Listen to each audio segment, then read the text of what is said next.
सबसे easiest language में समझते हैं कि क्लोजर क्या है। सपोज करो आपके पास एक पीस ऑफ कोड है जिसके अंदर एक आउटर फंक्शन नाम का फंक्शन बना रखा है। उसके पास दो चीजें हैं, एक है वेरिएबल काउंट और एक है इनर फंक्शन। वेरिएबल काउंट जो ऊपर वाले फंक्शन के पास वेरिएबल है उसको प्रिंट कर रहा है। तो जब भी कोई स्क्रिप्ट लोड होती है इनिशियली उसका एक एग्जीक्यूशन कॉन्टेक्स्ट बनता है which is called global execution context. और उसके बाद उस स्क्रिप्ट के लोड होने के बाद जितनी बार कोई फंक्शन कॉल होता है उसका एक नया एग्जीक्यूशन कॉन्टेक्स्ट बनता है which is called function execution context. ठीक है, तो ये हमारा ग्लोबल एग्जीक्यूशन कॉन्टेक्स्ट लोड है। उसके बाद जब हमने फंक्शन कॉल किया तो फंक्शन एग्जीक्यूशन कॉन्टेक्स्ट लोड है। अब इसके अंदर बहुत सारे कंपोनेंट्स होते हैं जैसे code evolution, state, lexical environment etcetera etcetera.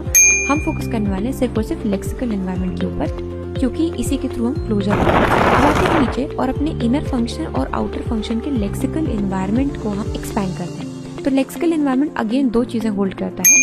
एक होता है एनवायरनमेंट रिकॉर्ड, यानी उस फंक्शन के अंदर जितनी भी और फंक्शन बॉडीज है या वेरिएबल कॉन्स्टेंट्स एक्सेट्रा है उनको होल्ड करता है। उसके साथ साथ उसके आउटर स्कोप का यानी उसके पेरेंट स्कोप या पेरेंट फंक्शन का जो लेक्सिकल एनवायरनमेंट होता है उसकी एड्रेस को होल्ड करता है। तो ये हो गया मेरे इनर फंक्शन का लेक्सिकल। उसके बाद आउटर फंक्शन का लेक्सिकल एनवायरनमेंट अगर हम देखें तो उसके अंदर भी अगेन एनवायरनमेंट रिकॉर्ड है। अब इसके अंदर आ जाता है काउंट फंक्शन, काउंट वेरिएबल, क्योंकि याद करो पेरेंट वाले हमारे फंक्शन के पास एक काउंट वेरिएबल था और उसके साथ साथ एक फंक्शन था। तो इनर फंक्शन ऑब्जेक्ट और काउंट वेरिएबल दो चीजों को ये स्टोर कर रहा है। अब आते हैं अगेन अपने इनर फंक्शन पे।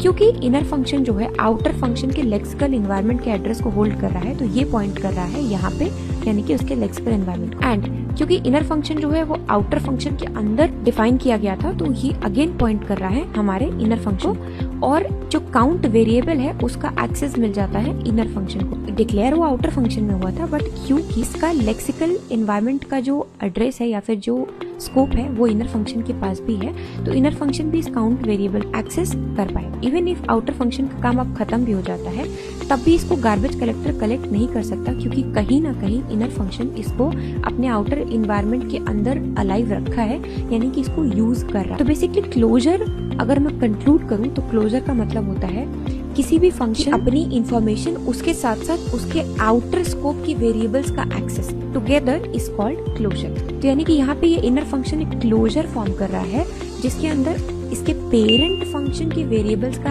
एक्सेस है, इसके साथ साथ इसके खुद के वेरिएबल्स या फिर फंक्शंस का एक्सेस है। And that's why inner function के अंदर भी हम उस काउंट वेरिएबल को एक्सेस कर पा रहे हैं जो कि हमने पेरेंट वाले फंक्शन के अंदर डिक्लेयर किया था क्योंकि inner function is actually creating a closure. आपको क्या करना है, इस कोड को रन करना है एंड मुझे बताना है कि इसका आउटपुट। आई होप आपको क्लोजर समझ में आया होगा। If yes then let me know in the comment section and follow for more such videos.